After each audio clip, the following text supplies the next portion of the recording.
Why you babysitting? Only 2 or 3 shots. I'ma show you how to turn it up a notch. First you get a swimming pool full of liquor. What's up guys, Peter here, and today we're going to be talking about the truth about patch 6. So if you did not know, 2K did drop patch 6 I don't know how late it was, but they did drop it pretty late last night for both PS4 and Xbox One. Again, that deal does not exist anymore, so Xbox will get the patch the same time as like PS4, but there's a lot of things that they might have put in the patch notes that actually did not happen, or they didn't really specify. And there's also a lot of things that they didn't put in the patch notes that they did patch. So that's what this video is going to be about. I know a lot of other YouTubers have made videos about it, just reading off the patch notes, but they didn't really make videos on what they really did and did that nerf. We all know 2K does kind of like to lie in that sense, where they're patching stuff that they don't actually mention, or they're just like saying they're patching stuff and it's not really patched.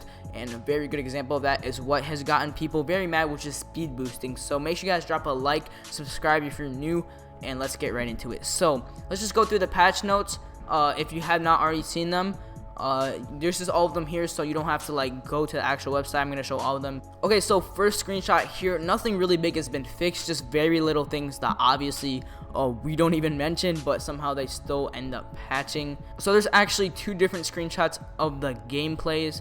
Remove some long drawn out dribble loss pickup animations from the body up system to improve responsiveness. Now this actually, like, I know what they're talking about here, and they did actually fix it. The animation is described right there. If you don't know what I'm talking about, it's probably not a big deal because it probably hasn't happened to you, but it is nice that they fixed this one little thing. Obviously there's a lot of other things they have to fix. Made some aggressive bump back dribble collisions in my park only, so I don't know exactly what they're talking about. I kind of might have an idea, but I'm not exactly sure. So if you do know, let me know in the comment section below. Prevent the defenders from being able to steal the ball and inbounder immediately after checking it in while playing my park. So this was one of the main problems with 2s. That's why I stopped playing 2s with the inbound. You were able to steal it way too much, and if you had a glove park card, it was a guaranteed steal every single time, which was very game breaking. And I don't know, maybe the glove park card still does work, and that's also still going to be game breaking. Some people still don't even know about that, but I know park cards are game breaking, and they just got to make their money hungry, whatever. But also, what does immediately mean? Is immediately mean as soon as you get the ball, or does that mean at all before passing it in? So that's also a big thing there, because maybe, I know a lot of people, they'll just swipe the ball 3 times and they'll still eventually steal it. So I don't know what immediately means. That will be a question for later. Make sure all players are in position before checking the ball in like a half-court situation on my park, which has actually been an issue since last year, and I think even maybe 15, but it does prevent people from getting free buckets. I've actually lost a few games from people getting free buckets like that, because it like freezes people or puts them in animations so they can't actually get on there. Man. Sped up the CPU's ability to get into its offensive sets and run plays. So I know what 2K does mean by that. I mean, it hasn't been something that we really asked for, but it's whatever. I mean, it especially like affects Pro-Am. Next part of the gameplay right here, fix an issue that would sometimes cause CPU controlled ball handlers to run out of bounds when attacking the baseline. This happens to me a lot when I'm playing with AIs in Pro-Am, or even when I'm playing against them. Now this is the biggest part of this patch. Cleaned up an issue that led to unrealistic speed bursts and some size up escape and combo moves. Basically, this is how, like, you know how 2K tries to word stuff acting like they're smart? Basically, this is saying they're taking out speed boosting, but did they really take it out? So that's why I'm going to show you a clip later, but that's what they're saying in these patch notes. Fix the case caused wrong dribble move to queue up when I kind of know what they're talking about. That it does make me do the wrong dribble move sometimes, but it's whatever. And nothing really else matters for the rest of the gameplay. So last screenshot right here, this has to do specifically with Park and Pro-Am.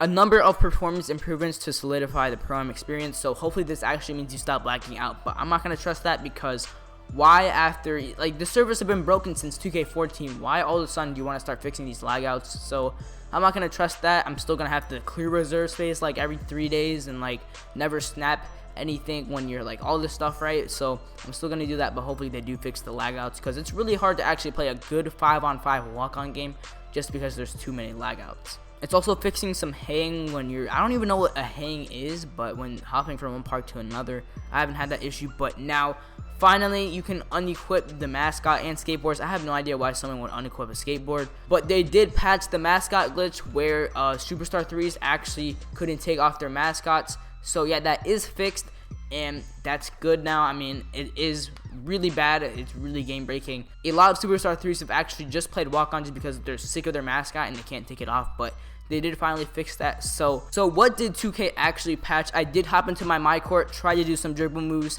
So basically, they make you finish every single size up, but that doesn't mean they did anything to speed boosting. Now, for my observations, there is still speed boosting, but either it's after an animation, so the animation has to completely finish, or most cases, the speed boost that is still there is just nerfed a lot. Or not a lot, but nerfed to the point to where it is noticeable. So a little bit slower there, but especially on that rhythm dribble that you'll see me try to do a little bit later. And then of course they did patch my signature move. If you guys watch my streams, you know what I'm talking about. But yeah, they did patch that. You can see me trying to do that. So that's just in regards to dribbling. Obviously there's some dribble moves that I don't use that you might use, or vice versa. So just consider that. But also, I know you guys probably want to hear what I think about the patch. Honestly, we knew it was gonna kind of come, but again, why so late? It really takes you 2 months to patch something that everybody's relied on. Speed boosting is mainly a 2s thing. Like, that's pretty much all 2s is. I mean, you can speed boost on 3s,